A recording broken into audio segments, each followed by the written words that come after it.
एक नगर में प्रतिष्ठित व्यापारी रहते थे जिन्हें बहुत समय बाद एक पुत्र की प्राप्ति हुई थी। उसका नाम चंद्रकांत रखा गया। चंद्रकांत घर में सभी का दुलारा था। अतिकठिनाई एवं लंबे समय इंतजार के बाद संतान का सुख मिलने पर घर के प्रत्येक व्यक्ति के मन में व्यापारी के पुत्र चंद्रकांत के प्रति विशेष लाड़ प्यार था, जिसने चंद्रकांत को बहुत बिगाड़ दिया था। घर में किसी भी बात का अभाव नहीं था। चंद्रकांत की मांग से पहले ही उसकी सभी इच्छाएं पूरी कर दी जाती थी। शायद इसी के कारण चंद्रकांत को ना सुनने की आदत नहीं थी और ना ही मेहनत के महत्व का आभास था। चंद्रकांत ने जीवन में कभी अभाव नहीं देखा था, इसलिए उसका नजरिया जीवन के प्रति बहुत अलग था। और वहीं व्यापारी ने कड़ी मेहनत से अपना व्यापार बनाया था। ढलती उम्र के साथ व्यापारी को अपने कारोबार के प्रति चिंता होने लगी थी। व्यापारी को चंद्रकांत के व्यवहार से प्रत्यक्ष था कि उसके पुत्र को मेहनत के फल का महत्व नहीं पता। उसे आभास हो चुका था कि उसके लाड़ प्यार ने चंद्रकांत को जीवन की वास्तविकता और जीवन में मेहनत के महत्व से बहुत दूर कर दिया है।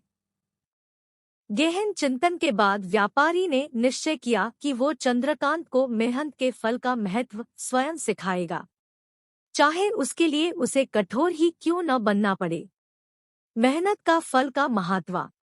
व्यापारी ने चंद्रकांत को अपने पास बुलाया और बहुत ही तीखे स्वर में उससे बात की। उसने कहा कि तुम्हारा मेरे परिवार में कोई अस्तित्व नहीं है, तुमने मेरे कारोबार में कोई योगदान नहीं दिया और इसलिए मैं चाहता हूँ कि तुम अपनी मेहनत से धन कमाओ, तभी तुम्हें तुम्हारे धन के मुताबिक 2 वक्त का खाना दिया जाएगा। यह सुनकर चंद्रकांत को ज्यादा कोई फर्क नहीं पड़ा। उसने उसे क्षण भर का गुस्सा समझ लिया, लेकिन व्यापारी ने भी ठान रखी थी। उसने घर के सभी सदस्यों को आदेश दिया कि कोई चंद्रकांत की मदद नहीं करेगा और ना ही उसे बिना धन के भोजन दिया जाएगा। चंद्रकांत से सभी बहुत प्यार करते थे, जिसका उसने बहुत फायदा उठाया।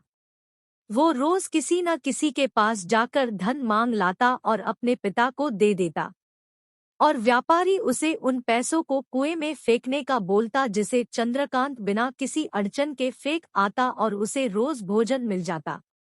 ऐसा कई दिनों तक चलता रहा, लेकिन अब घर के लोगों को रोज रोज धन देना भारी पड़ने लगा। सभी उससे अपनी कन्नी काटने लगे, जिस कारण चंद्रकांत को मिलने वाला धन कम होने लगा और उस धन के हिसाब से उसका भोजन भी कम होने लगा। एक दिन चंद्रकांत को किसी ने धन नहीं दिया और उसे अपनी भूख को शांत करने के लिए गांव में जाकर कार्य करना पड़ा। उस दिन वो बहुत देर से थका हारा व्यापारी के पास पहुंचा और धन देकर भोजन मांगा। रोज के अनुसार व्यापारी ने उसे वो धन कुएं में फेंकने का आदेश दिया, जिसे इस बार चंद्रकांत सहजता से स्वीकार नहीं कर पाया और उसने पलटकर जवाब दिया, पिताजी, मैं इतनी मेहनत करके पसीना बहाकर इस धन को लाया और आपने मुझे एक क्षण में इसे कुएं में फेंकने कह दिया।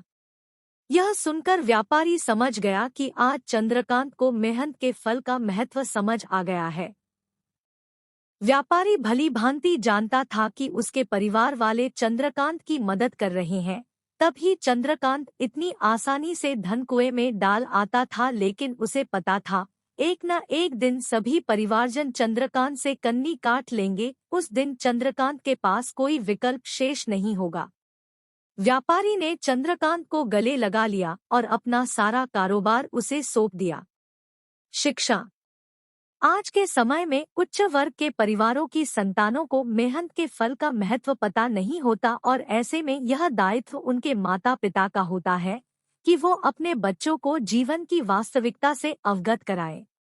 लक्ष्मी उसी घर में आती है जहां उसका सम्मान होता है। मेहनत ही एक ऐसा हथियार है जो मनुष्य को किसी भी परिस्थिति से बाहर ला सकता है। व्यापारी के पास इतना धन तो था कि चंद्रकांत और उसकी आने वाली पीढ़ी बिना किसी मेहनत के जीवन आसानी से निकाल लेते, लेकिन अगर आज व्यापारी अपने पुत्र को मेहनत का महत्व नहीं बताता तो एक न एक दिन व्यापारी की आने वाली पीढ़ी व्यापारी को कोसती। ऐसी ही अन्य प्रेरणादायक हिंदी कहानी के लिए क्लिक करें। साथ ही पौराणिक कथाओं के लिए रामायण महाभारत कहानी एक्सप्रेस सब्सक्राइब पर क्लिक करें।